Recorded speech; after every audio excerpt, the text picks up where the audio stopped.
Ici, nous allons utiliser pour la première fois un appareil acheté au journal télévisé. Je veux parler du gaspioscope. Espérons cependant qu'il n'explose pas. Instrument pour mesurer les gaspillages, le gaspioscope permet de surprenantes remontées dans le temps. Le domaine du Bois d'Avroy à Cointe. Devenez propriétaire d'un appartement au domaine du Bois d'Avroy à Cointe.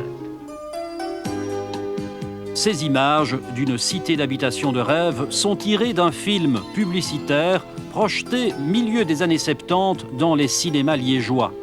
C'est ainsi que le promoteur Jean Baudou présentait des logements haut de gamme encore à construire. Toujours grâce au gaspioscope, autre flashback. Nous sommes le 8 novembre 1983 cette fois. La terre tremble à Liège. Une magnitude de 5 sur l'échelle de Richter. La secousse fait des milliers de sinistrés et des centaines de sans-abri. La Croix-Rouge les reloge d'urgence dans 2 buildings vides à Cointe. La reine leur rend visite. Mais le séisme a une conséquence inattendue. Secouer un scandale dont l'épicentre se trouve ici, à la résidence du Bois d'Avroy. Terminés depuis 1977, 260 appartements sont toujours vides 6 ans après leur construction quand survient le tremblement de terre. Une aubaine pour les sinistrés, ces immeubles sont réquisitionnés et ils trouvent immédiatement des logements avec cuisine équipée et chauffage central. Certaines familles y resteront plus d'1 an. Quelques-unes vont d'ailleurs détériorer scandaleusement des appartements déjà dégradés du fait de leur inoccupation. Surprise, c'est l'Office national des pensions pour travailleurs salariés qui est propriétaire des lieux, lequel office a fusionné en 1981 avec la Caisse nationale de pension pour employés qui avait racheté les 2 buildings encore en construction au promoteur Baudou confronté à des difficultés financières. Prix d'achat à l'époque, 550 millions.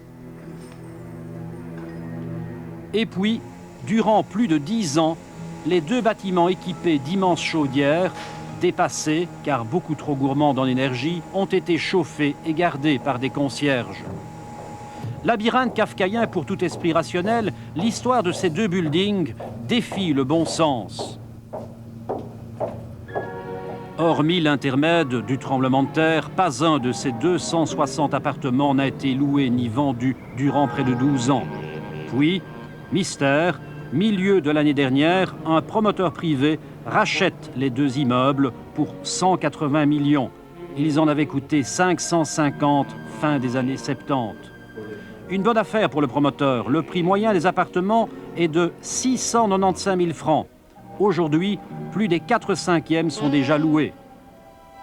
En jouant ainsi au Monopoly avec l'argent des pensionnés, c'est, avec les intérêts, environ 1,250 milliard que l'Office national des pensions pour travailleurs salariés a perdu, c'est-à-dire plus que les indemnités payées par le Fonds des calamités à tous les sinistrés du séisme de Liège.